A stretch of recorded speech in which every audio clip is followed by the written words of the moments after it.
गौतम का master stroke, in fact अगला master stroke, इसके पास से बरामद करवाएगा गहने, असली गहने। नमस्कार दोस्तों, स्वागत है आपका आपके अपने चैनल हंग्री स्पिरिट्स में।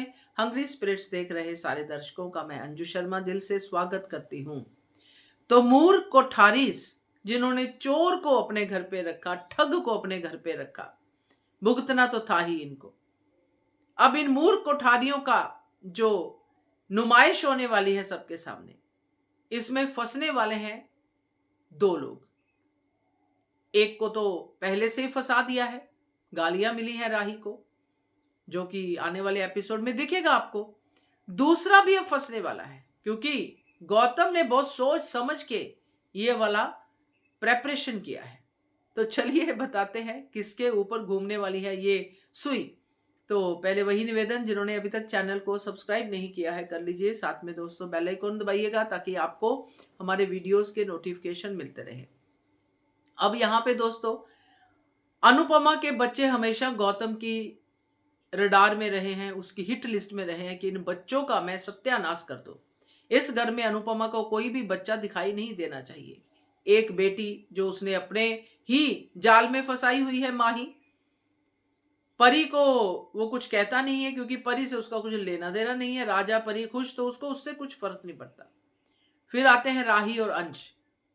राही जो प्रेम की पत्नी है और प्रेम जो घर का बड़ा बेटा है, और राही प्रेम की जोड़ी को तोड़ना उसका मेन मोटिव है, उसके लिए वो लगा हुआ है अलग से।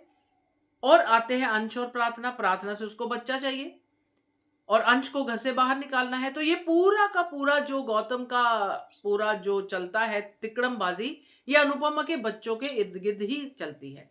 अब यहाँ पे इस एग्जीबिशन वाले ट्रैक में अनुपमा के दो बच्चे तो पूरी तरह से इन्वॉल्व है। एक है राही, एक है अंश। अब दोस्तों, ये गहने गए कहाँ? क्या वो घर पे ले गया गौतम? घर तो उसका है नहीं।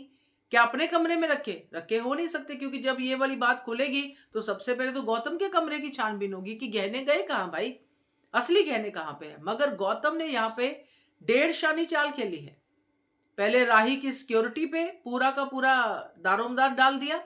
अब गहने उसने पक्का अंश की कबर्ड में छुपा के रख दिए हैं, और अंश को तो पता ही नहीं है, वो तो अपने ही उसमें बिजी है। और प्रार्थना का तो क्या ही कहना। यहां पे गौतम ही ये कहेगा कि गहने अगर घर के अंदर ही बदले गए हैं तो गहने घर के अंदर ही होने चाहिए। पता कीजिए गहने कहां पे, ढूंढिए, मेरे कमरे की तलाशी लीजिए। आपको मुझ पे शक है ना कि मैंने किया है, क्योंकि राही तो उंगली उठाएगी कि ये गौतम और माही का किया धरा है, माही मुझे टकराई थी, माही ने ये किया, माही ने वो, इन लोगों ने किया है। मगर वो कहेगा कि मेरे कमरे की तलाशी ले लो, मैंने गहने रखे कहां। आप पता कर लो मेरे जान पहचान वालों से, कहीं से भी पता कर लो, मेरे पास गहने नहीं है भाई। मैं करता हूं, मैं कर चुका हूं गलतियां, मगर मैं अब गलतियां नहीं कर रहा हूं। मुझे बहुत अफसोस है कि आप लोगों के साथ ऐसा हुआ। तो फिर दोस्तों, गहने तो अंश के कमरे से बरामद होंगे, और फिर गौतम का स्ट्रोक कामयाब किस हद तक होता है ये देखना होगा। क्योंकि जब अंश के कमरे से गहने बरामद होंगे तो प्रार्थना का क्या हाल होगा? क्या ये सब लोग मिलके समझ जाएंगे गौतम की चाल को, या फिर इनको भुगतना पड़ेगा गौतम की चाल का असर, जो कि वसुंधरा कोठारी के जरिए होगा? तो देखते हैं, क्योंकि सांप को दूध पिलाया है तो भुगतना तो पड़ेगा। क्या कहते हो आप? कमेंट कीजिएगा। देखते रहिए channel Hungry Spirits. Thank you so much.